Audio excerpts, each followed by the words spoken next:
War. War never changes. Seems like kind of a silly statement, maybe to some.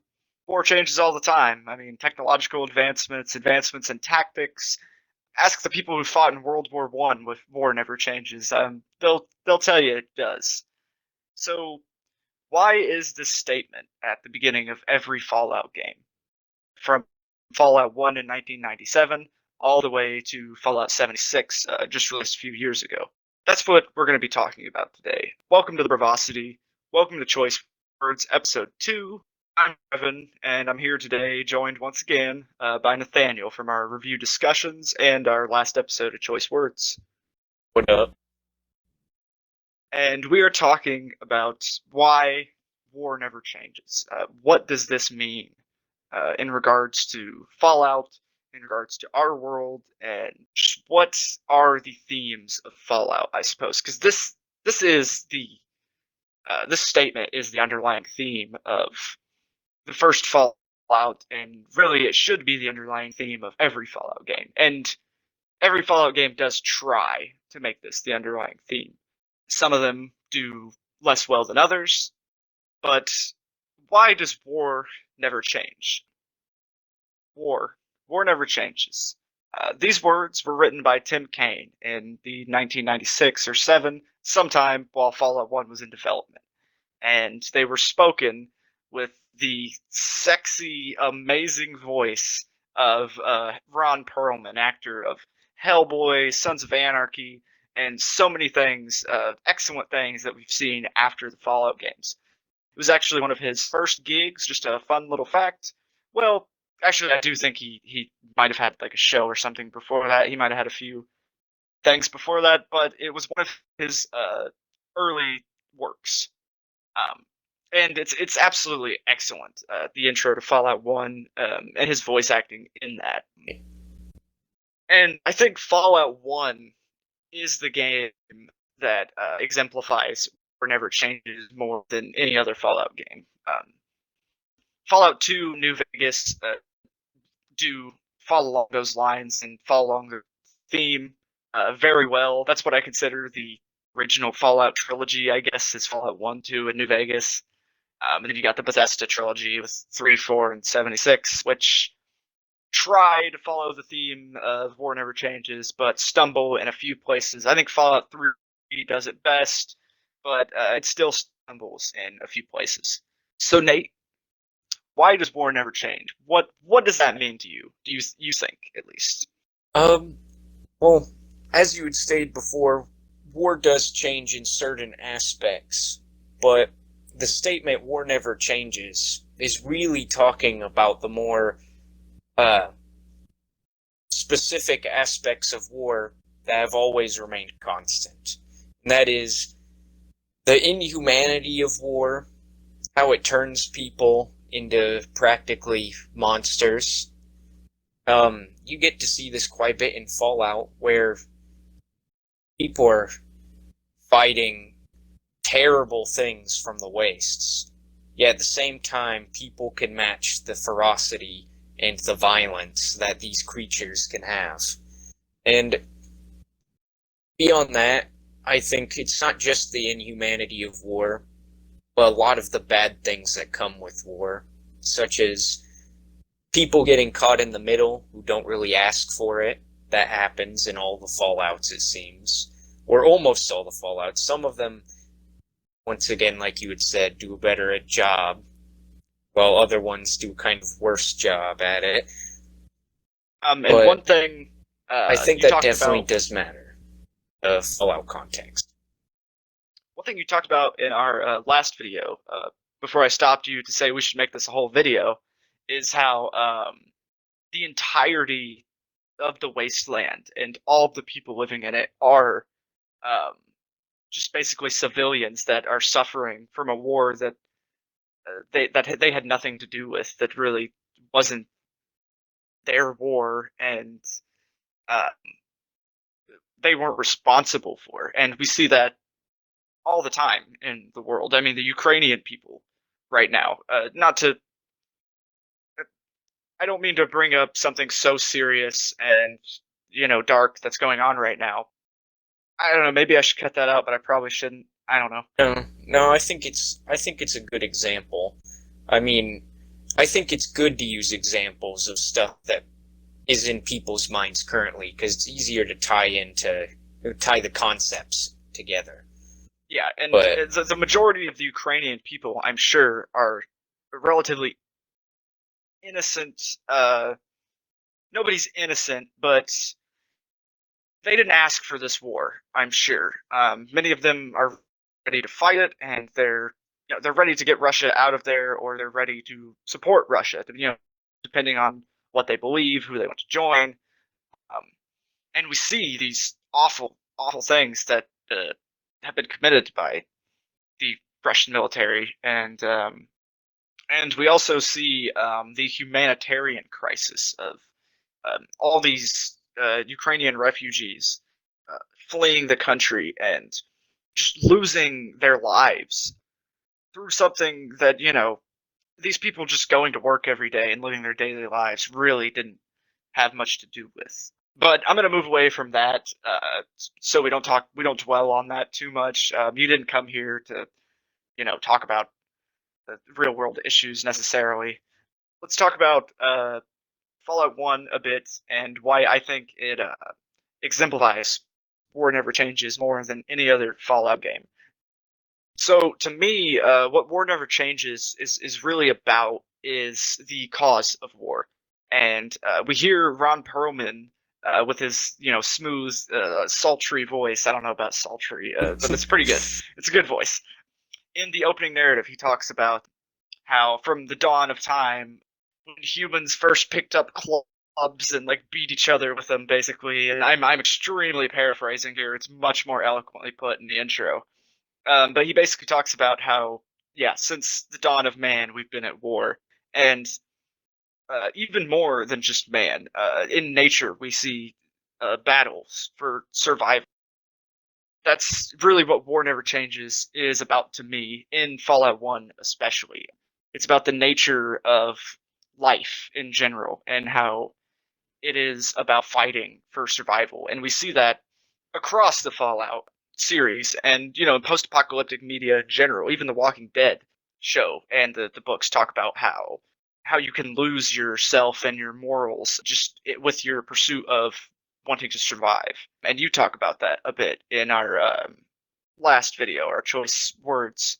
yeah, And the main thing that exemplifies this more than anything else in Fallout 1 to me is the Master and his army, because his belief is that in this new world, in this nuclear hellscape, the solution is to create the super mutants, is to create beings that are much more able to live in this world, and also to eliminate rival ideologies, which is sort of like a communist viewpoint. It's like the ultimate form of communism, like which fits pretty well into Fallout as well with the whole pre-war Red Scare stuff.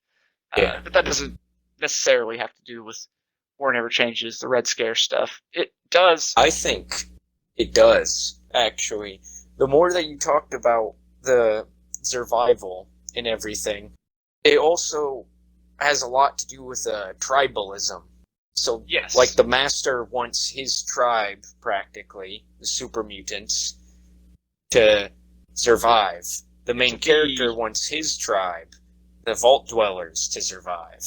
And we And, see this even more with the Vault, because the Overseer, he only sends out one guy. He only sends out the Vault Dweller to fix the watership because he is afraid of the corruption of his people inside. He wants his tribe, the people in the Vault, to keep their lifestyle and their ideologies the same as they are, because he doesn't know any different, and he thinks that that is the way to survive, and that's the right way to live. yeah. And the tribalism something, though, that, I mean, we see in real life, and we see in every single uh, instance of war, practically, in ideologies. An ideology can be a tribe if somebody really uh, identifies with the ideology as their main identifier. Right, Then just that to then becomes their tribe. Just to And clarify, when we're talking about tribalism, to paraphrase Joshua Graham, when we're talking about tribes, it can be anything. It can be your family, a small group that's together, like when you think of a tribe, that's sort of what most people think about. But it can also be the entire United States as a tribe. And we also see tribes within tribes with, you have small groups, you have towns, you have states which are within countries, and we see those tribes within tribes warring with each other ideologically, while the greater sized tribes are warring with other greater sized tribes ideologically, or I mean even physically. So this goes with what I was saying though about War Never Changes and how it's about survival and wanting to survive. It's not just about not dying, but it can also be about wanting your ideals and your lifestyle to survive because you think that's what your children should live by. That's what you think the world should live by. yeah, well, I mean, it's not, yeah, just survival, but also like trying to better the group as a whole as well sometimes. Like in the case of New Vegas, the NCR doesn't need the dam to completely survive. They could try to maintain a smaller group, but they want to grow. They want to thrive, and they want to get bigger in multiple senses. I mean, I think multiple groups have been like that, really. The groups in Fallout 4, even though they have a specific issue that they're fighting over, a lot of them could just try to survive by staying away from the issue. But they don't, because they want their ideology to spread. Yeah, but I don't know. I think Fallout 4 stumbles in a lot of ways with its factions and even making them follow the themes because it's all about sense. And I mean, I guess I do get what you're saying. When talking about the Brotherhood of Steel, they think the Synths are threatening the survival of humanity as a whole and their tribe, where, the Railroad sees the Synths as their tribe, and they see them being threatened. Yeah, And then the and Institute is just horribly written, mustache-twirling villains, to be honest. yeah, and then, I mean, the Minutemen, they don't actually have a stake that they have to make in that whole fight. The Minutemen They are the, choose like, to based on ideology in that case because they think what they're doing is good, and their whole point is that they're the good guys, practically. yeah, that's basically their only point, though, to be honest. They don't really have an ideology. Well, I don't know, that is an ideology. They have the idea of the neighbors helping each other, the settlements being interconnected to try to work together towards the common goal of surviving more easily, practically. Even though in I the game that's suppose. very poorly executed. Right, Like, this right. is all stuff Preston Garvey is saying is the point of the Minutemen. But as far as the missions actually go, they kind of do a bad job at doing that because it's practically you just show up here, do all the work for the settlers, they don't pitch in at all, and then leave. Yeah, but But I get what you're saying. Lore-wise, the ideology of the Minutemen is there, and somewhat works with the themes of Fallout, with them getting into the war that isn't really, while it's not really necessary for them to. yeah, they practically see like they're kind of like it's a real world group that I could compare this to. The Minutemen. No, Just kidding. not the Minutemen. They're not They're really like like the Red Minutemen, Cross actually. in a way. They're for just the civilians in most instances. Except they're willing to like straight up shoot people to be for Right, the right. civilians. But like you can have them fight alongside your cause if you side with another group. If you can convince them that that's the cause that's good for the people. And I don't know, you might be able to say that's slightly communist. Hmm. I think though that even in Fallout 2 and New Vegas and every Fallout game other than Fallout 1, the themes are a bit more muddled and aren't quite as Yeah, not clear. grained into the whole game, but which most of them do a good job, and they work within those themes. But Fallout 1, uh, just really, the whole game is really about war never changes. And like I said, we see this with the Master and his army and how he has lost basically, he's lost all of his humanity and taken the free will from people and made them into these genetic abominations in the name of survival and making a better world. And we see this with the Brotherhood of Steel in Fallout 1 and how Maxon gives them this military-esque, medieval-esque sort of system that he comes up with for living in this bunker and surviving. And actually, they somewhat misinterpret or just change his ideology, developing into something else where they start worshiping technology and trying to keep it from everybody else, which isn't really what Maxon wanted. Maxon wanted them to get technology in order to survive. But if you talk to him in the first Fallout game, he basically does say that his goal isn't to keep technology away from everyone else. That is a goal that they sort of develop in themselves based off of what he has done previously. And Yeah. he doesn't really have the power or the willpower to change it. Or maybe he is even afraid that if he does try to change this, it'll change other things, which is going to affect whether or not his group and his ideology is going to survive.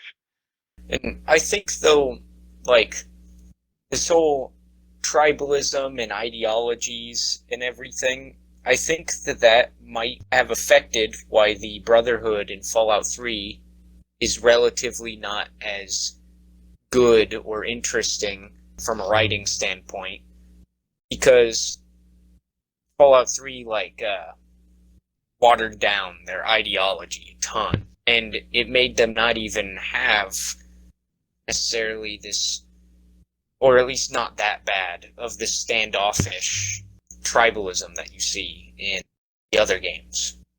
I don't know though, because the Enclave want to take the water purifier, and there's, at least I suppose, we don't see any attempts at negotiation or peace or anything like that. It's just immediately we've got to get that water purifier back because we are the key to the survival of humanity. And basically, if we have controlled that water purifier with our ideology, if our tribe controls that, the world is going to be much better off, and people are going to be much more likely to be safe and survive. And the Enclave think the same thing. Yeah, if they can get rid of all the mutants, which include Well, anybody who's been mutated by the water. that's what John Henry Eden, the AI president, believes, that all the mutants need to be killed, and that's an understandable ideology to a Yeah. point. I mean, Whereas you Colonel could. Autumn turns on John Henry Eden because he thinks he sees the flaw in this and how it is, how his tribe and people as a whole are going to be able to survive if they kill 90% of the population, Yeah.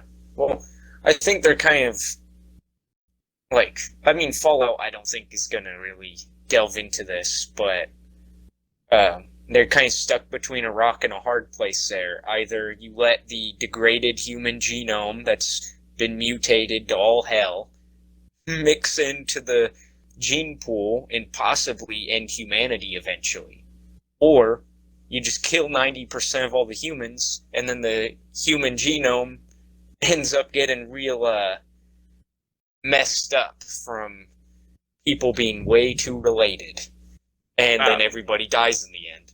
So the Enclaves, I don't know. I think, though, one thing why Fallout 3 of the Bethesda games, well, it's not even just Fallout 3, really. I think of all the Fallout games, one thing that is true amongst all of the different factions that are committing these acts that can be terrible or good is that they all think that they are the arbiters of morality and of truth in most cases. Which is very, it's very true of the real world. Most people that do heinous acts do them for good reasons, at least in their Or eyes. yeah, nobody thinks they're the bad guy almost ever. Very few people do, and the people that do tend to be self-loathing Right. But I do or think just Fallout cynical. 3 really stumbles there with its morality system because it does say you are the bad guy. These Yeah. acts are terrible. See Well, yourself as the bad guy. And there's a lot of mustache twirling villains in Fallout yeah. 3. There's there's certain missions where there is no actual legitimate or logical reason to commit certain acts other than just straight up greed. In which case you can't really argue this whole I was in the right when I just blew up Megaton for money or something like that. Yeah, But there absolutely. is sometimes acts though where you might commit an evil act for a good cause. And I think that New Vegas does a little bit of a better job with that. You tend to not commit evil acts for no cause at all other than Yeah, self gain. yeah, the Legion is one of the best examples of that in Fallout New Vegas. But we were talking about the Enclave a minute ago. We've been jumping around a lot through all the Fallout games, but I think it's necessary when we're talking about this subject that has to do with all the Fallout games. We're talking about the Enclave in their original incarnation in Fallout 2. We see that the Enclave's goal is to eliminate that mutated genome that you were talking about earlier, which is an admirable goal.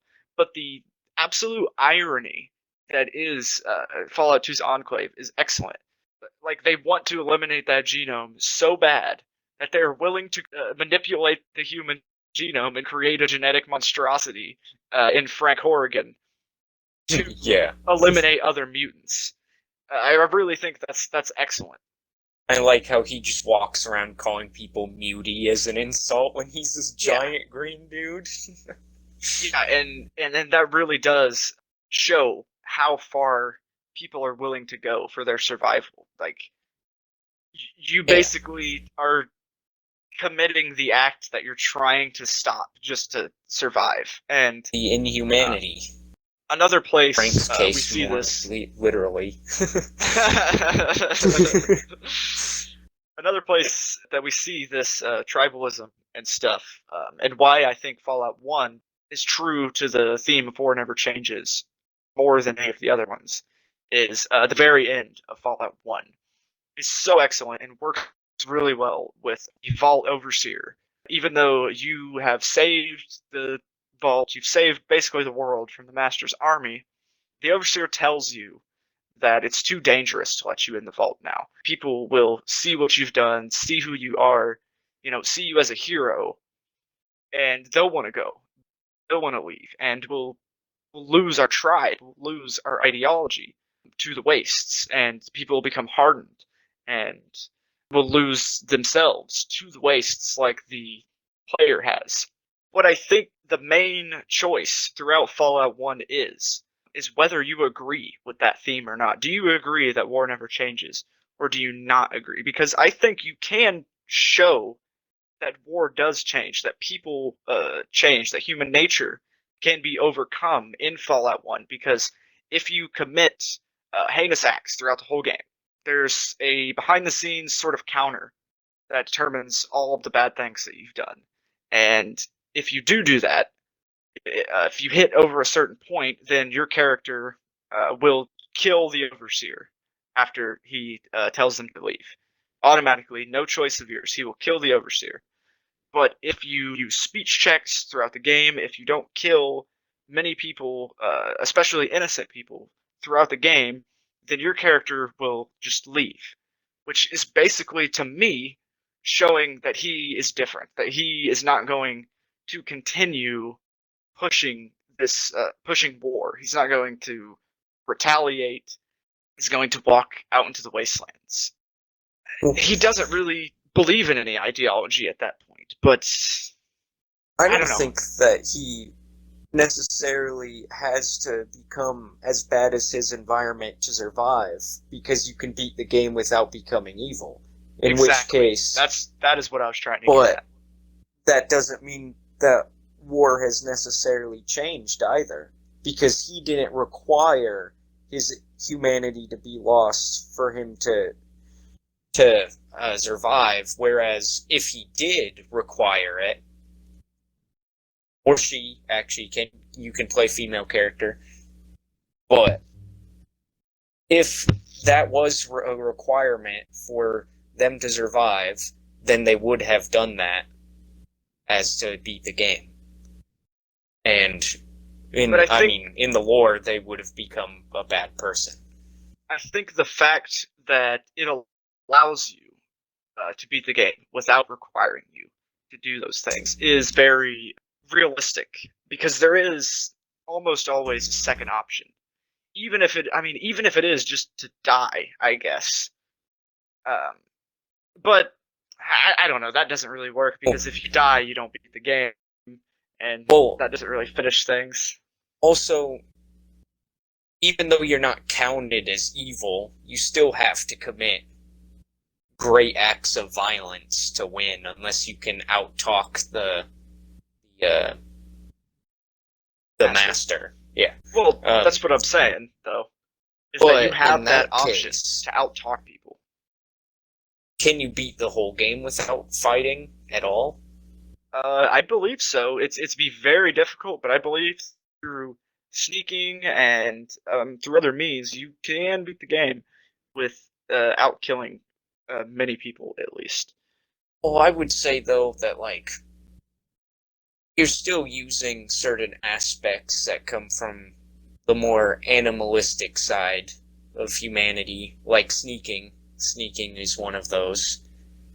But now the intelligent conversation you need to have with the master sure isn't one of those. But I don't know. You could argue that that's a war of ideology just in that conversation, but it doesn't really contain the inhumanity, I guess, Right, and at least on the player's side. I think that is part of like the point is that that sort of is war changing, maybe. Well, you Like could argue the tribalism is still there because even though you can prove to the master that he should change in some way, he's changing because you proved to him that it's for the betterment of what he would see as his tribe. And in a way, I mean, you can shift people's ideas of what their tribe is too. You could technically make somebody completely give up by making them identify with a different group rather than another group. And we see and that today with people who say there there's just humankind and there's no subdivisions of any. and I think And that is what I was talking about. Sort of. You know, discussing and talking to somebody to change their ideology is a hell of a lot different, has a hell of a lot less consequences than fighting, than shooting each other, than war. well, If the I don't know. Chinese and the United States governments would have sat down and discussed, even if it would have taken years and years and years, if they just would have discussed rather than using nuclear arms or weapons, would the world be this terrible nuclear hellscape? It may not, but there would still be a division. There'd always be a division line. Yes, absolutely. And an interesting thing is, even though that the good ending of Fallout 1 is canonical in Fallout 2, we see that the Vault Dweller goes and creates his own tribe, literally. Yeah. And Fallout 2, and to an extent, New Vegas, well, even more New Vegas, it just does it at a higher level, are about that tribalism. We see the different tribes. In Fallout 2, it is Vault City, the NCR, and New Reno, as well as the Enclave, although they are just basically an enemy tribe. But the three main ideologies that you'll be thinking about is New Reno, Vault City, and the NCR. And Vault City shows War Never Changes very well because it's basically just an extension of the Overseer in Vault 13 and Fallout 1. And his ideology, kind of. Yeah. I haven't actually like learned anything too much about Fallout 2. I've been able to play it, So, Vault so City. I don't have a lot of stuff to talk about with that. Okay, but Vault City sees the Vault dwellers as higher class citizens than basically everybody else, and they've used their Gek to create a small oasis, basically, of trees and grass, and they have nice buildings, and we see them treat the Wastelanders as basically second class citizens. And the reason that they do this is because they were born into different tribes, into different groups, and to the Vault Dwellers at least, even if they are educated and want to join Vault City and be changed, they aren't quite on the level as the Vault Dwellers, I suppose. So they're a bunch of racists, is what you're getting Pretty much. at. Yeah, their line is just drawn a little bit differently. But I mean, I think that type of thing's a slippery slope with the law of tribalism, and you see it in every Fallout, and you see it in real life with people identifying with their tribes so much that they lose touch with people outside of their tribe. And I mean that we see that with actual real world racists. We see that with the different factions in all the Fallout games. Very few of them tend to see others as worthwhile in some case. Like, the Minutemen see others as worthwhile. Lion's Pride, while not regarding Wastelanders to be quite as equal, because they feel like they're mostly uneducated and everything. They're not really wrong. Yeah, they aren't wrong in that case. The people roaming the waste sure aren't that intelligent. But Abraham Washington, thinking that the Declaration of Independence was Washington sent to Europe by plane. Well, the Lion's Pride part of the Brotherhood, they have lost a little bit of how they look down on everyone else. But you get groups like the original Brotherhood or Caesar's Legion, and they start to get way more violent, really, towards anybody who's not a part of them. I mean, you get threatened with death just for showing up on their turf if you go to the Brotherhood. And it's about, like, usually you have to pick some kind of ideology. Other than, like, Fallout 3, you don't have to, and I think that's one of Fallout 3's weakest points. Yeah, in most of the Fallout games, you have to pick one of these ideologies or multiple of the ideologies and bring them together. And that's really interesting to me, and it really shows and continues these themes of tribalism, which Fallout New Vegas, I mean, like Fallout 1, I think really shows the survival aspect and how it's about, and how War Never Changes is about safety of the people and just more wanting to survive, wanting to live and stuff. Whereas I think Fallout 2, although it's muddled, brings it up to a larger scale and is more about that tribalism and ideology, a war of ideologies, rather than just living and surviving. But I think New Vegas is really where an ideology war. Yeah, it's really where they nailed down those themes and really explored them excellently. The tribalism and the ideologies. Whereas Fallout 2, it's sort of like an in-between of Fallout 1 and New Vegas. It doesn't go quite as far as New Vegas, and I think that is where it sort of becomes a little muddled, as well as all the jokes and references really start to muddle it.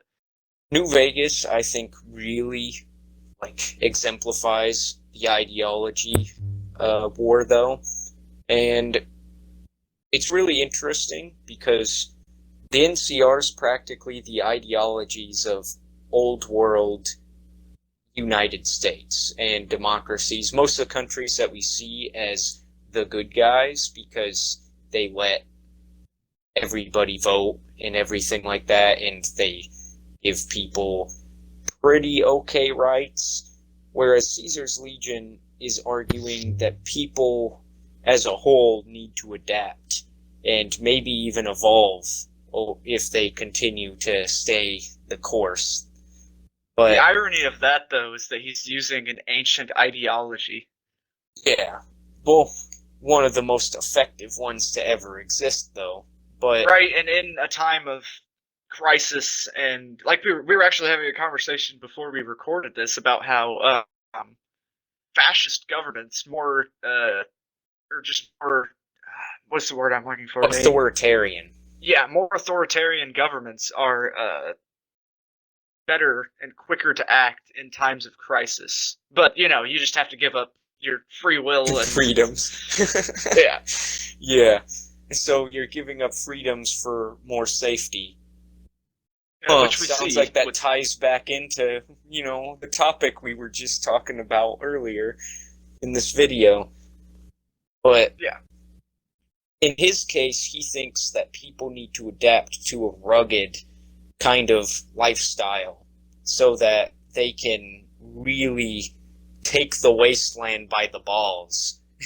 And like they adapt to become a part of it. They lose their humanity. Whereas the NCR sees themselves as higher than that and tries not to lose their humanity. But, I mean, in the course of fighting a war, you kind of do in the instant that you're trying to kill another human being. And then Mr. House has more of the logical, that's what I'm looking for, logical, I don't know. To me, utilitarian view.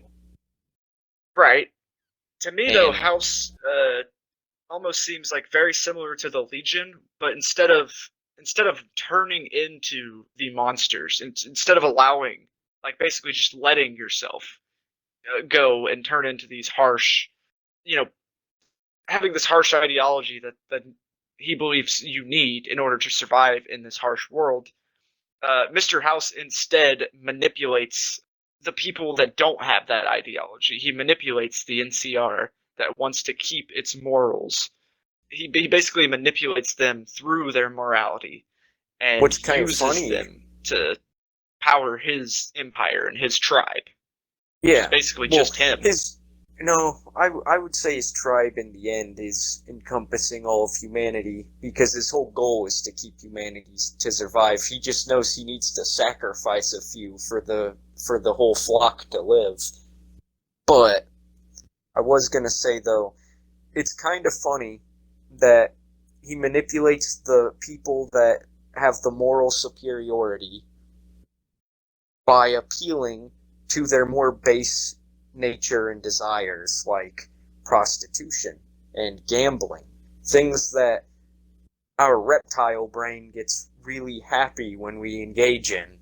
And he practically manipulates the moral in more human people by using their inhumanities, just the non-violent ones, to fund his goals. Well, yeah. But Now that I think about it, we were saying that Caesar's Legion is allowing these people to turn into monsters and that they are the immoral ones, but he also does not allow them, any of them, to give in to their vices. They are more harsh, violently, and you know, they want to crush people basically and bend them to their ideals, but they can't give in to their vices. They have to. Everything they do is for the good of the group. So it definitely could be argued that they are the more moral ones. yeah, it's kind of like they have an immorality as a group, but the individual has relatively better morals. Well, Hmm. the NCR as a group has more morality, but the individual may engage in bad morals. It's just like in Caesar's Legion, if you go kill someone who Caesar's Legion doesn't want you to kill, therefore being murder and not an act of war, you're put to death. And I'm pretty sure they have very strict rules on like the whole shacking up. Like if one Yeah, of the soldiers goes into like the ladies area, the camp goes all and the women like are slaves, though. yeah, that part's a little messed up. He has a very utilitarian outlook on humans, but um, if they go into the women's camp and do something that they weren't given permission to do, then in that case they're put to death. Just yeah, they can't give in to any kind of vices whatsoever. And But Caesar, Kaiser, he even he doesn't give in to vices really, other than the the violence that allows them to expand their military and their influence and their tribe and their ideology.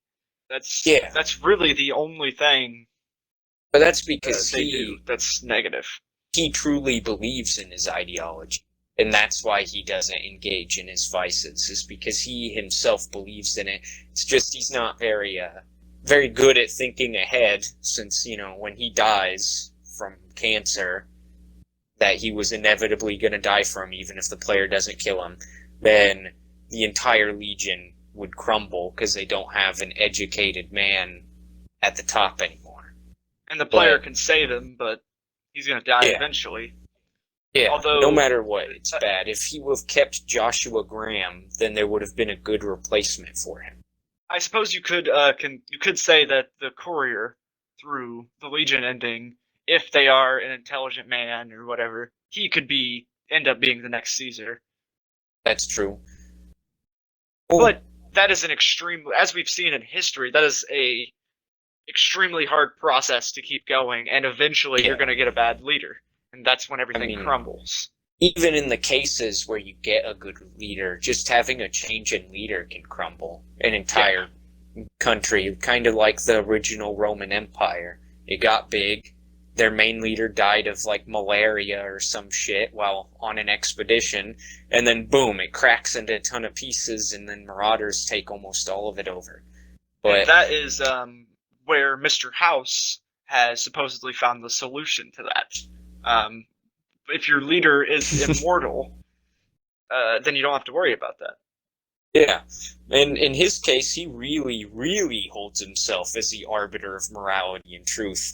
But you could argue that he is the most qualified for the job of any leader, with his years and years of experience, his really high education.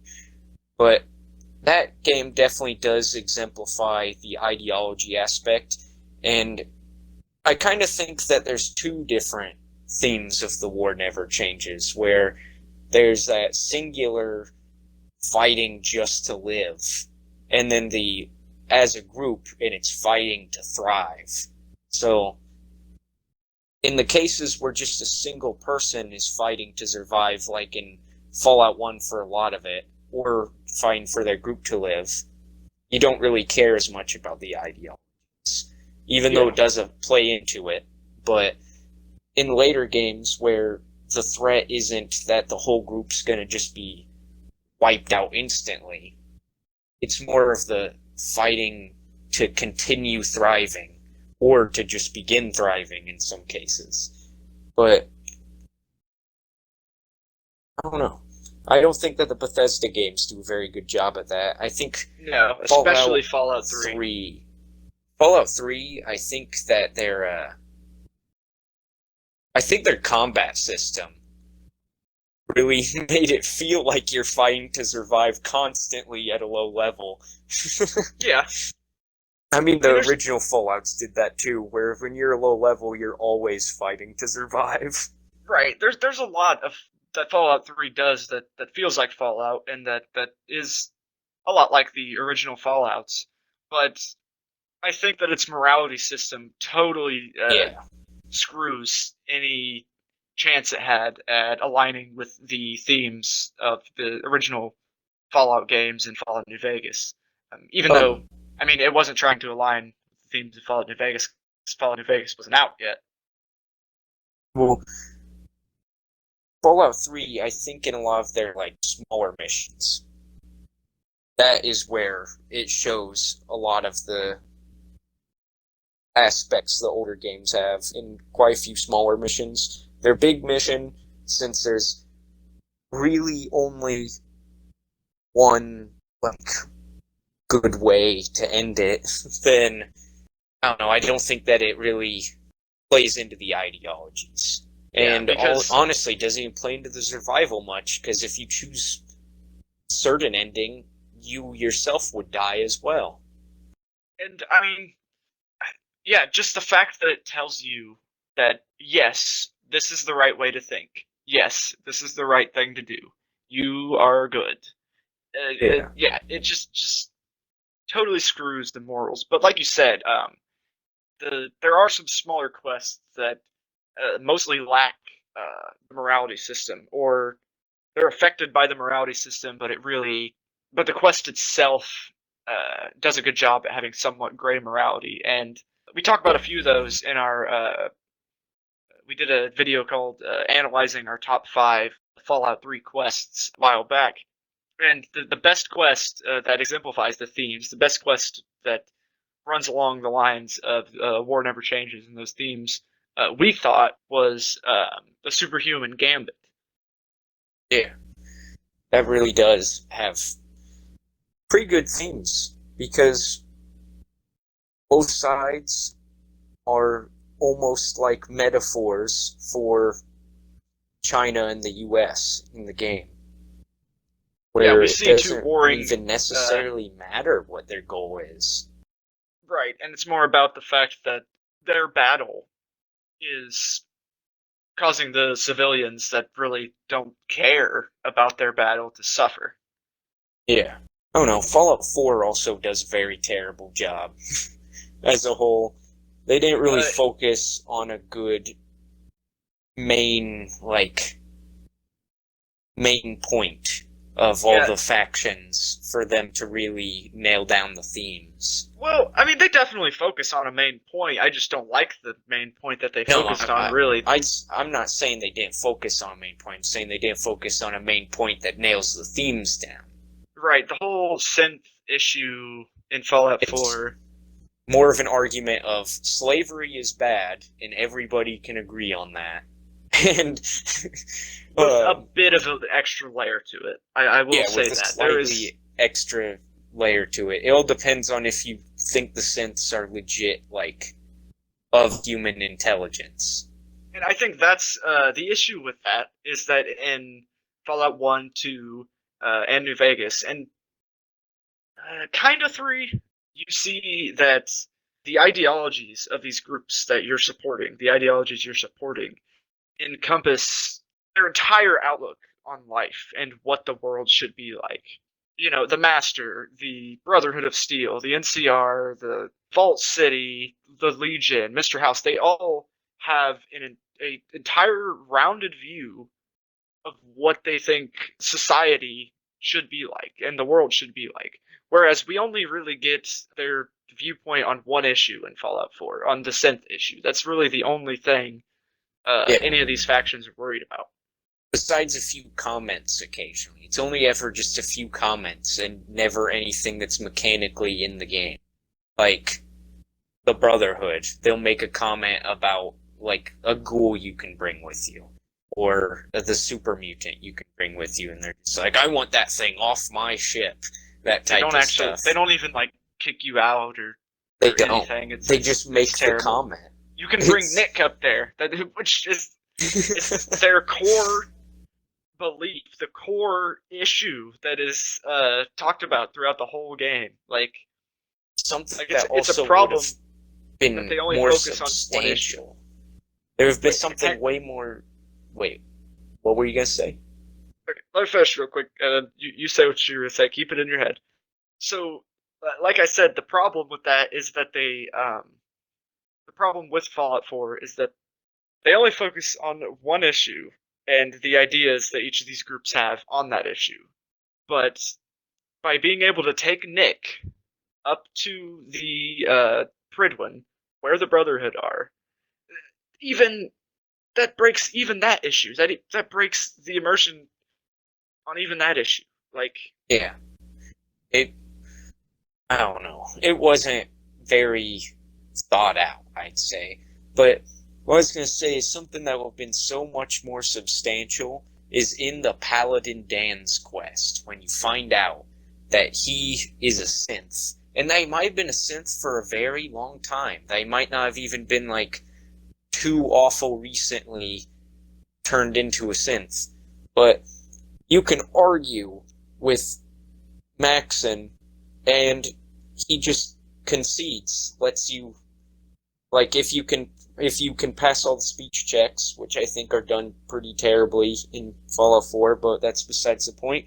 But if you pass them all, then he just concedes completely. He's just like, okay, I'll make an exception for Paladin Dan's. Yeah, he What would have doesn't been so change. much more substantial is if that changed his viewpoint and changed the main story based on being able to actually argue his ideology and get him Right. to change his mind.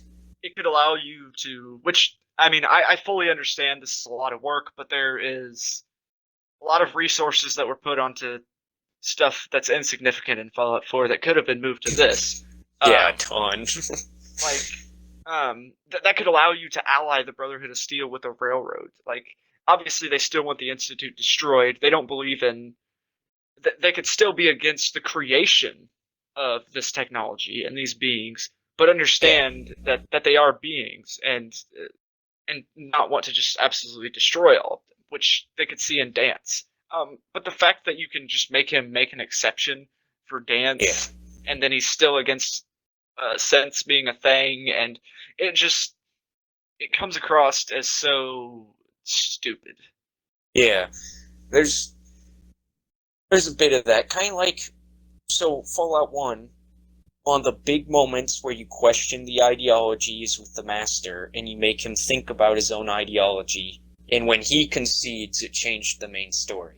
So either they need to make something like that more substantial in side quests where it actually affects main story stuff, or make it to where that's just main story. If that Yeah, was just only the main story where you can make somebody think about their ideology and change their mind about it, then in that case, they would have been able to write it in to the main quest, and it would have had way better, well, it would have been way easier, I mean, to have then implemented that. But putting in a side mission like that you then tie into a main character, it kind of, yeah, I think and that it's that might have been their downfall. If they would have put that into the main mission, it would have been easier for them to have done all of that. right. Although I do like the idea that you don't have to figure that out. Like you can beat the game Yeah. without learning that Paladin Dance is synth. I believe Oh, spoilers, by the way, for anybody who hasn't played Fallout 4. it's what 6 years old now. By Yeah, now, no, I'm I'm not worried kidding. about that. And the story isn't even that great. Um, and then the Institute, they don't even have an idea. I mean, they have an idea. They have an idea about synths and that they think they should be slaves. But other than that, we don't really get anything on their ideology. Same thing with the railroad. And, Other than the fact that they want, other than their beliefs on synths, we don't really get any other of their beliefs. like, I'm pretty sure you can ask a little bit to the Institute on why they're not being more helpful. And they just give some, like, really shitty reasons on why they're not being more helpful to the rest of the wasteland. And, I mean, the railroad's too tiny, they don't have a lot of resources. That makes more sense on why they're not doing something bigger than focusing on just the synth issue. And But, what makes it even worse to me is they, like you said, they all hint at the fact that they do have a greater ideology. The railroad even talks about how after they save the synths, they want to do other things, but they never get into specifics. They're like, we want to yeah, help Commonwealth after we save all the synths, but how are you going to help the Commonwealth? Because that's extremely important, and the yeah, Institute is like, we want to have all these, we want to keep making sense and we want to take out the Brotherhood and the Railroad because they want to mess all our stuff up. But the Institute's after not that, fleshed out well at all. no, but they do say that after that they want to continue developing technology to help humanity. That they're the best hope for humanity because they're so advanced. But Yeah, but at the we same time, continually they see through the whole game that they do not help humanity, and they have no yeah intention of helping humanity. They just want to hide in their little they bunker and work on their release experiments. they release super mutants to the surface for no reason other than to just test FEV, and then they make hundreds of super mutants and just release them to the surface. And that's not even a big issue that you ever hear get brought up in the game. No, That's glossed over barely commented completely. on. Yeah, like imagine if the Brotherhood went like, yeah, they make synths, we don't like those, and they also make hordes of super mutants way vaster than the amount of synths they have. Like, Like every that should super be mutant more in the important. game, yeah, every super mutant in Fallout 4 is supposedly made by the Institute. So, in that case, they make more super mutants than they make synths. Yeah, Yet that's not even a big problem. they make And more super mutants than they make sense. yeah, Not even it's sense. yeah, it's they really. I think that's why their theme didn't work out very well. Is because they didn't The make details. compelling groups.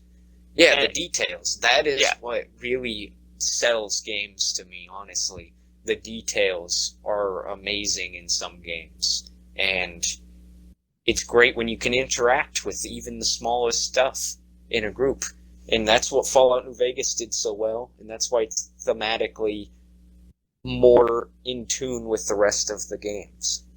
yeah. And like I said, Fallout One um, is much less about the ideologies and more about survival. But it still does much better job of Fallout 4 than Fallout 4 at fleshing out the viewpoints these different groups have and different people have uh, on how the world should be and how societies should be. And then there's Fallout 76. All right, all right. Let me start this. Let me talk about Fallout 76 here and I know how. that you have a better viewpoint on it than I do. So Nate uh, didn't finish the Fallout 76 main story or Wastelanders. You started right around you started when Wastelanders dropped a little bit after. Yeah. Um, and you only played about like halfway through both stories. I think you got to like the Well, I'd started, I believe, right before Wastelanders dropped, because I remember all the holotapes and well, not there was seeing still anybody holotape. around. Oh, Well, I remember just the holotapes at one time. right, I think I got it before it dropped, knowing that it was going to update the game. right. And you only got like halfway through each story. I think you actually almost finished Wastelanders, but you didn't quite. That one, the Wastelanders story really doesn't fall along the themes of Fallout at all. Yeah, it's more of choose this group or this group for the cosmetics. And they don't even, yeah, they don't even fight each other. Yeah. There's like a little bit of a small confrontation right before you do the final mission. Spoiler alert, not that anybody cares that much. Um, but yeah, the raiders and the settlers have no conflict. They want to do the same thing, which they're like they have the same goal, so there absolutely should be conflict because if one does it, then the other can't do it. But they have no real interactions or conflict with each other except one small confrontation. And neither faction really has any ideology. Yeah. It's similar to Fallout 3 where it's just settlers good, raiders bad. Although there is a effort to make the raiders likable, and the Wastelanders quest is really fun. I really enjoyed the Wastelanders quest line, and I've got like over 300 hours in Fallout 76 because I enjoy the gameplay loop and the events and just the actual gameplay and the world map. But talking Yeah. about how it works within the themes of Fallout with the original Fallout 76 story is interesting, I think. because of all of the Bethesda Fallouts, I think Fallout 76 is the most thematically in line with the original Fallouts and Fallout New Vegas. Oh no, I Except, think dropping nukes yes, constantly is yes, a little bit out of line.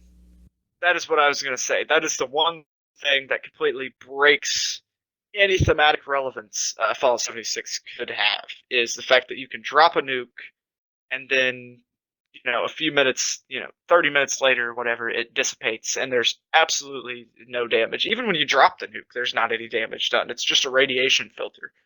And that completely ruins it. But before that happens, if that was removed from the game, then the story of Fallout 76, I think, would follow like directly in line with the original Fallout's and the fact that war never changes.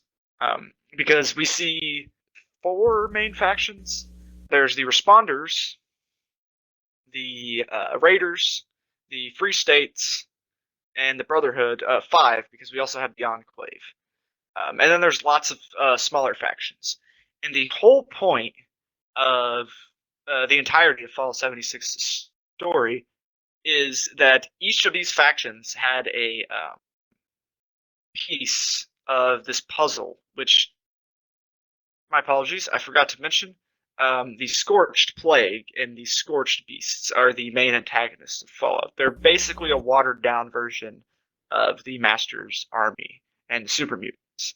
It is a hive mind of like fungus type zombies that are all controlled by these giant bats called the Scorched. And so, yeah, very similar to the super mutants. Hive mind of mutated humans, although it's the Scorched are mindless, basically. Like, they control the Scorched beasts, I mean, are mindless, basically. They're just giant bat beasts that use the same code as Sky and animations as Skyrim's dragons. They have no thoughts, no ideas. They just want to take over the world, which, yeah, just makes them watered down version of super mutants. But we see each of these factions in Fallout 76 has a piece that is needed to defeat the Scorched Plague. The Responders are working on a cure, and they almost have it finished. The Free States have the Scorched detection system. The Brotherhood have the like firepower and the ability to take down Scorch Beasts, and the Enclave have the nuclear codes, which we end up finding out that the nukes are what's needed to take out the Scorch Beasts. There's that big problem there, but I think if the nukes didn't disappear after 30 minutes or whatever, and they did cause that an actual catastrophic amount of damage, then this would line up with Fallout's themes. We see that because these factions can't get along with each other, because they're so ingrained in their ideas and their tribes that they won't work together to fight this much greater threat. Any thoughts? I would say that story is really good. It's pretty compelling. The only problem is the execution when putting into the game, and that's what really watered down, I think, a lot of that game. Just seeing the events had happened in the past, rather than playing through it while the events are happening. Even though I know why they made the choice, it's just because it's that cheap. choice. Yeah, and like that choice as a whole made it not really feel like the main story was even mattering throughout most of that game. I was really tired of playing holotape clips. And then when I actually finally got to go speak to the Wastelanders, that wasn't that bad. One thing I will say about the holotapes and the factions in Fallout 76 is they do feel a bit more fleshed out than Fallout 4's factions, in my opinion. We get more of an idea on their ideologies as a whole, rather than their ideologies on one single issue. And they could have done that through voice acting, though, if they wanted to spend the money. They just chose not to. Yeah, Like, absolutely. And they had the whole idea of we only want other players to be human characters, and I get what they were going for, but it's really like as soon as they said it, everybody's just like, no, it doesn't work like that. Have you ever yeah, played an online game? That's just people aren't going to be yeah. role playing all the time. Well, it's kind of like it was a good idea if it was a sandbox game, but it's not a sandbox game. It had a main story, like Ark Survival Evolved, that type of game. It makes sense, but Yeah, then you take a Fallout game and you put a main story into it, and then you're just like, and oh, there's only player characters. they That was almost just ridiculous. they almost like inadvertently made the theme of the game the exact opposite of War Never Changes because by totally botching their PvP mechanics. Because nobody War PvPs changed. in Fallout 76. Nobody fights each other. Everybody just works together to kill the enemies. And if the PvP worked and it was a more PvP focused game, I think that actually somewhat falls in line with the themes of Fallout. You have different groups. I mean, fighting each other, but I suppose there's not really um, ideologies in there unless they had some kind of like faction warfare system. But we could talk about what they could do with Fallout set, what they could have done with Fallout 76 all day. Yeah, I'm not gonna say for sure, but that would actually be a good topic for another choice words could sometime. be But because there's definitely a lot of things that like the whole premise was a good idea. I think yeah, having yeah, an MMO for it was just as good of an idea as ESO was, and obviously that was a good enough idea to become one of the most popular games. But yeah. We what we could was I talk. going to say? We should It talk was about that on another choice words though. yeah, it was something I wanted to add, but it's kind of escaping me now. Oh, I remember. Here's a problem I think with Bethesda's most recent, so Fallout 4 and 76 Fallout games, is that they lost a certain amount of raunchiness that was in Fallout 3, is in Fallout New Vegas, and was in the original Fallouts. Yeah, And I think that raunchiness, grittiness. yeah, raunchiness and grittiness, those things are needed to feel right because of the whole argument of survival. War never changes. One of the points of that is the extent people go through to survive and everything. Yeah. And if they don't have that grittiness and that raunchiness in there, then it's kind of like, what extent are these people going through? It's just they started a farm out of a swimming pool. I remember that specifically being a little tiny settlement. And Yeah, I you know what you're talking about. like Fallout 4 did a really bad job with that. Um, there are certain Fallout times where you 76. see some grittiness, Fallout but 76 like, does it even worse. To yeah, be there not honest. being anybody there kind of makes it not as it doesn't feel right. So then Like, it kind of misses the theme. Kind of like what we were talking about before. If they make a show, they need to make it gritty and raunchy for it to have the feel. But I suppose everybody being dead and hearing these horror stories of how like everybody got screwed over is kind of dark. it can But one have the thing, grittiness, but it's just the means of communicating it to the player wasn't perfect.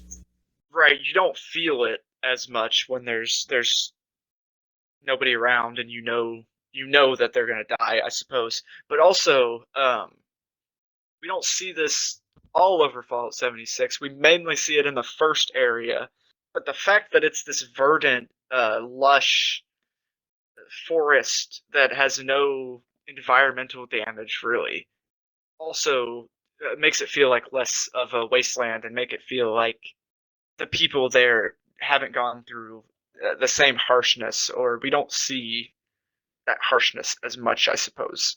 The whole Was art there style like even of an both of those explanation games. Was there even an Yeah, there's explanation an at all as to explanation. why it's so green there? Yeah, there's Is there a it's Gek or something no, employed? it's that would be much better explanation actually. There's something to And do with simpler. chemicals and these like there's these like fertilizer machines with big fans, and it has something to do with that. And also because it's like West Virginia's the middle of nowhere, I guess, and You no can nukes drop hit nukes on it all all that day. close. And then Um, if you yeah, look you at can drop different nukes on it all places day. next to, if you just look at the places next to the green area, you know it shouldn't be green. Like the one area is so polluted that But the that didn't ground come is from bleached nukes. white. Yeah. None of that And came from then nukes, though. the other area is just ash covered everywhere. And then the cranberry bog and the place with the weird vines. I Like don't know. you'd think that would affect even the nice area over time. There is a desperate feel to Fallout 76's world and the people that live and lived in it. But I think and Fallout 4 as well does have a desperate feel to its world because we don't see too many societies being built, and it feels post-apocalyptic and like people are fighting hard to survive on paper, Yeah. right? But But it's not I think conveyed well. yeah, and I think the art style is one big contributing factor to that. It's too Um, vibrant in the newer yeah, games. it's Way bright too and kind of vibrant of cartoony, colors. Yeah. and whereas I Fallout mean, 3 is just it's so ugly and but gross and it's a good feel though when you yeah, walk yeah, through there. And it's when you get beautiful at the higher, same like time. when you start off low, it's scary. When you get higher level, you feel like a badass who just tamed this terrible landscape. Yeah. And well, like I don't know, there's so many small details from the fact that the paint is still on all the buildings in Fallout 4. After a nuclear blast, the paint did not melt off.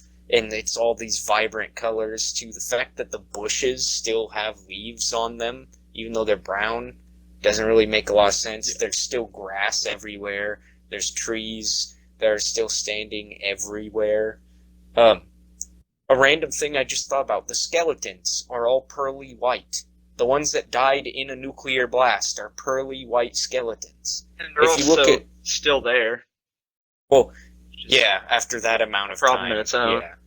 But Fallout 3 and New Vegas, you look at the skeletons and they're all like burnt up and scarred and everything. Nasty looking Like, most of the time. yeah, That's the thing, is both yeah, them all games that look stuff, it looks, nasty. but it's a good kind of nasty Yeah, Fallout that needs to be makes the nasty. feel right. And the older Fallout, games, I mean, the old games yeah. had some nasty looking stuff. The people's faces looked nasty. And I know that that's partially to do with their means of how they made the faces and everything, but it looked good. It looked amazing Yeah, how they did it that. worked, and it worked really well with the themes, making Yeah. these nasty looking people. It makes them seem more desperate and like It's they kind of are like, living in this harsh world. yeah, the characters from Fallout 4 and from Fallout 76, even after they like brought the Wastelanders into it, they just didn't match the environment in the story that they were being, or actually the environment didn't match the story too, in some cases. Like Fallout Yeah, 4's environment does not quite match its story. and And it's got like the world feels destroyed, right? But because of that different art style, because of that cartoony-ish art style, it doesn't feel as desperate. It doesn't feel yeah, as depressing, I guess. It feels yeah. more fun, which is what they're And going for, and I understand why they're doing that. yeah, I do And feel like they're gonna pull Halo and try to keep dropping back the grittiness till they can get a T rating, and then try to market more towards younger audiences and make more money. But I hope they don't do that. that is uh, that is terrifying to think about, Nate. Like Well, A they T-rated Fallout is nothing against yeah, teens or whatever. somebody who doesn't blow up when you shoot them in the head and their head's still intact. That's not even blood. There's no way that they couldn't do that. I There's They no way. could. They could. They did They that with Halo. Halo, a game that was known when it came out for all the blood and stuff that aliens would have all over but when you shoot them. They took that away and made it to where you shoot an alien, it doesn't even bleed. The thing is just a walking I mean, voodoo Starfield's going to doll. be rated M though, I'm pretty sure, and I don't see them making the next Elder Scrolls game Oh, not I don't rated see them M. doing it soon. I'm just saying, like, generationally, they could do that if they decided Yeah, to.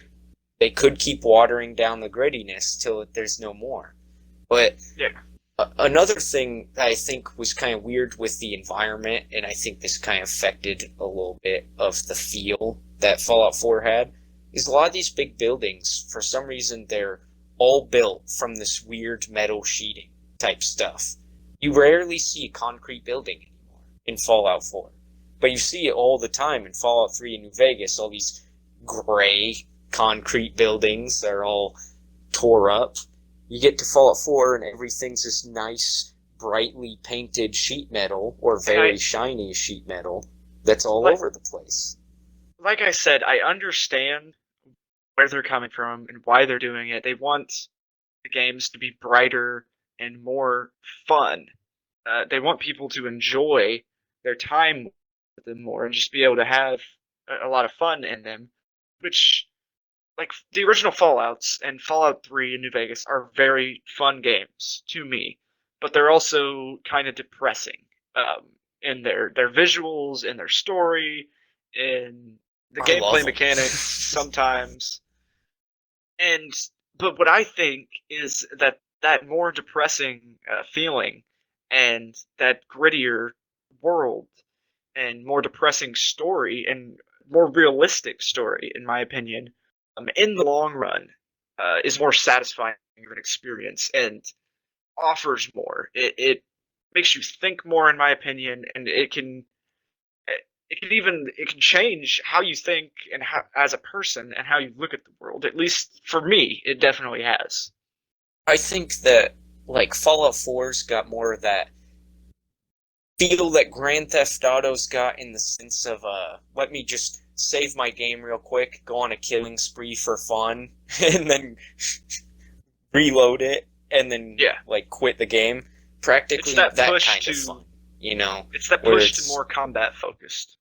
Yeah, where it's not as story driven. And they really did that with the mechanics as well, where there's not, like, how the speech checks are working, and the fighting also. That is another thing. It doesn't feel like a fight of survival way too often in that game. Whereas New Vegas, I would be very well prepared, and I might not have even been as much danger. But I'm still scared that that random dude I've never seen before is somehow gonna wipe me out and whoop my ass. But Fallout 4, I walk into every place with a huge machine gun at Even on level very 5, hard, and I just destroy everything. even on very hard, Fallout 4 is a cakewalk most of the time, and that does Yeah, harm the theme of War Never Changes. yeah.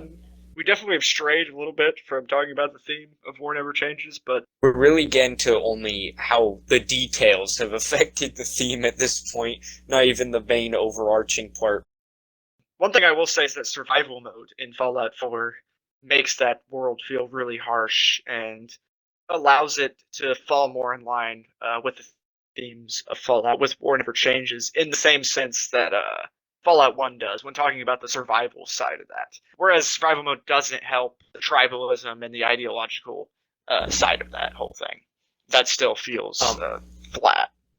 there is something also that anybody who's playing Fallout 4 should do if they want to try to make the world feel a little more gritty. Get something called, I think, Fallout 4 Moribund or Yeah, something like that. It's a filter for the game, makes it look gritty, and yeah. it But it's it makes it still look like the world is a little, because the filters put on it, it makes the world look a little more depressing. it takes a lot of the it removes a lot of grass and greenery and colors from the game as well, other than just putting a filter Yeah, on there. But I think it's still it it still doesn't still doesn't feel like quite right because of the do just the it, overall art style. but I think that is just that like anybody wants to try to get the feel. I think that's probably a good step to try Yeah, and at least to come close. I think that we've talked a good amount about what War Never Changes means in the original Fallouts, and how New Vegas really capitalizes on that idea and looks at it from an ideological and tribal point of view, and how Bethesda just really doesn't seem to get it. They started to get it. They got it to a point with Fallout 3. Like the main problem with that was the morality system, and Yeah, instead of going like they took out the morality system, but then they just changed all the other stuff that they got right and yeah. totally messed it up, like the art style and the gameplay and um, And for the people who are out harshness of the there world. who claim that the art style doesn't matter, it does.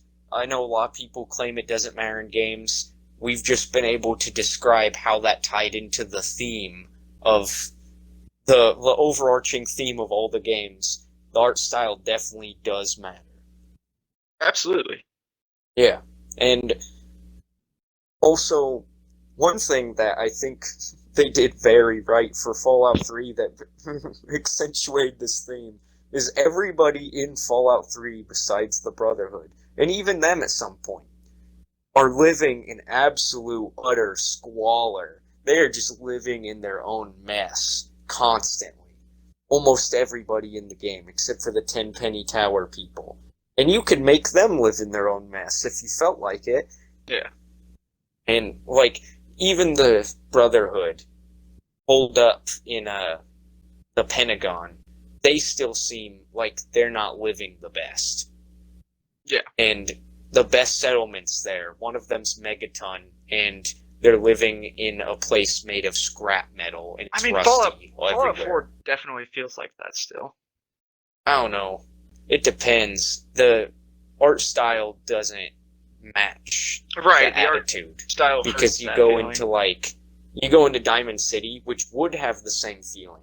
People living in utter squalor because they're living in a baseball field. But you show up there, and it doesn't feel like that at all. The people aren't Yeah. all depressed looking or acting, for the most part, only in a few conversations. And the colors are vibrant. Who has the time to go paint their house? Like, I get the guy painting the green wall because he's, like, kind of a little messed up, thinking it's some symbolism of That totally the messes group. the fact that that there's paint on everything everywhere, like kind of messes the whole idea of that quest up anyway. Like is Yeah, everybody going and painting these things all over the place? Like, yeah. It's like, that doesn't... They don't act in their voice acting and in their looks, the way people carry themselves, the art style of the buildings. They don't act like they're living in just a mess. A yeah, few settlements do. And a lot of that gets watered down a little bit by the amount of settlements there are that have no story to them. also the Like, disposition of all the people and the voice acting of the character. The characters seem more quippy and more yeah, like Disney seeming, like sort of like Marvel or like Star Wars sequels. like it's good to They just have a have that. few of those in there, but Yeah, like it makes sense for Piper to act that way. right. But Like, basically, I think everyone that in was Diamond good for City her character. is quirky. Yeah, and And don't get me wrong, Fallout 3 has extremely goofy people, but they yeah, all feel more insane. Like they yeah, feel it's like more of, they it accentuates the depressingness that this person's acting like they're still living in the 1950s or something. right, like feels more like people's minds are broken. Yeah. Or the lady who is so focused on Nuka-Cola when she literally lives in a two-house settlement with one guy living with her. I could actually talk about that lady for an entire choice of words now that I think about it. Like how that compares to like the entertainment industry and how people, play video games and stuff in times of horror and war and shit. Yeah, they definitely. I think that the environment might be way more One of the most necessary than I important thought things. before I actually like came into this conversation. Yeah, I didn't really think about how the environment, just in the colors, just the color scheme in general, tied into that theme. And that's another thing with the trees is it waters down some Fallout 3, how it was a special area that had trees. It was yeah. a unique location that had trees with this whole story built around it, and then you just see them all the time in Fallout 4. I don't know, Fallout 3 was really going for it. It was good in as far as the Bethesda adaptations were. The They morality system, really though. almost got it. Yeah, Yeah, they but the just had to morality change a few system, things. the morality system ruins the thematic cohesion with the original Fallouts in every single Yeah, aspect of that game. It ruins yeah. that in every part of it. And they kept it in New Vegas, but to a lesser extent. It wasn't Yeah, really as important, and yeah, the good and it's one of bad New Vegas's choices. main flaws, to be honest. Yeah, It's but the one thing I would want to see cut out of New Vegas. mechanically, it doesn't actually have as big of an effect as the reputation system, which is a way better system Yeah, because then you absolutely. can do gray area stuff that makes one group like you or dislike you, And and it it makes doesn't have to be a um good or bad choice. and we've been talking about the war of ideologies and how that's what War Never Changes is about. Too. That's part of that. Yeah, Is the war of tribalism. ideologies, Ideologies is more of what comes from the tribalism. and that's the gameplay mechanic of a reputation system. Is you believe it doesn't necessarily tell you this is the right ideology, this is the good ideology. It just says you believe in this ideology, so or you agree with these people, you've helped these people, so they like you. Whereas Fallout 3 and the morality system, it's this is the right thing. You are doing a good thing. And Yeah, Fallout 1 does have a slight morality system behind the scenes, like I talked about, but it doesn't change all that much. And it's more of how much has the wasteland changed you before you show up absolutely, there, and not as much of a are you just a straight up good or bad person. right, right. And I do get if they had like a morality system that gauged, oh, you committed a random act of murder that people of different groups may know about. Like, in that case, it's not Which as much of a I mean, gray that's area. basically the reputation, Yeah. how the reputation system works.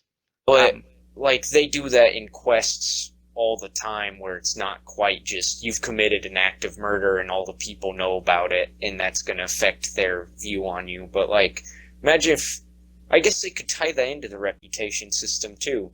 Make it to where good people or quote unquote good factions, what I most mean, would you consider murder to be bad, those even factions make it to where they just like lose reputation when you commit a random act of murder. right. But talking about the rowdy system in New Vegas, you can play a Legion character and still be good as long as you don't commit random acts of violence. Yeah. Um, Or which is say certain interesting. things are way out of line. Right, right. But we are getting to be pretty long here. Yeah. So I want to go ahead and wrap this up. I think that we covered lots of stuff. I think that we strayed away from the original topic that I had planned for this video, but I think with a slight name change, this video could be really interesting. And No, not only that, but I think we nailed the original topic and then just ran out of things to talk about and continued on to more topics. just a little overall thoughts and wrap up sort of thing. Fallout 1, 2, New Vegas really fit the war never changes theme, both in the view of survival and the ideological war. and Bethesda just they almost got it with Fallout 3, Yeah. but and then they took they changed some things for the better and then changed a whole bunch of things for the worse with the next two games. Yeah. And It's and sad I because they're trending away and rather than trending back towards. yeah, yeah, I don't think that Bethesda will ever be able to make a Fallout game as good as Fallout 3 again. In regards to being in Theme. line with the themes, yeah. Unless they come listen to our videos. So definitely spread word about the channel. Get Get this to Bethesda to Bethesda. listen to this. And Yes. then they'll change their games hopefully. More Yes, like Todd Todd Howard. Howard will just be all mad because we criticized his choices. Yeah, listen to us, Todd. Yeah, Toddy boy, you need to listen to us. But thank We you know more about the game you've worked on than you do. that you fought to get Bethesda to buy. But thank you for listening or watching if you're on YouTube. Like the video if you enjoyed it. Drop a dislike if you really didn't like the video for some reason. Let us know what you think in the comments and join the Discord if you want to hang out. Talk to us. Talk to us about what kind of videos you want to see, what topics you want to see on Choice Words. We stream on Twitch from like 4 to 6 p.m. on Thursdays and Saturdays. Not every Thursday or Saturday, but just keep an eye on it and check us out. We might be on there. Again, thank you for watching. Subscribe to the channel if you want to see more stuff like this, choice words, review discussions, some smaller analysis videos, which I know I haven't been working on that much. I'm going to get some out. Promise you guys, even though nobody really watches, nobody like recur. No, we don't have too many recurring watchers. But again, thank you guys for listening. See you guys later.